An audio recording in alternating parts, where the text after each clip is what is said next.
अगं दीप्ती, बोला ना ताई. तुझ्यामध्ये आणि भाऊजींमध्ये काय झालं का?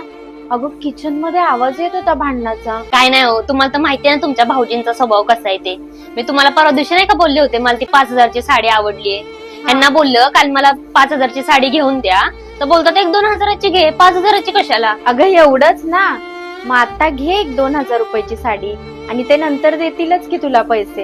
काय नको मला त्यांचे पैसे, माझ्या आईने पाठवलेत मला 5,000 रुपये. अगं आईने पैसे दिले आणि तू पैसे घेतलेस? नको घ्यायला, माझी आई बरोबर बोलत होती माझा नवरा एक नंबरचा चिंगूस आहे, त्याच्याकडून कधीच काय होणार. भले तुझ्या आईने तुला 5,000 रुपये दिले असतील, पण तुझ्या आईच्या नजरेत मात्र भाऊजींची किंमत शून्य केलीस तू, आणि हे मला अजिबात नाही आवडत.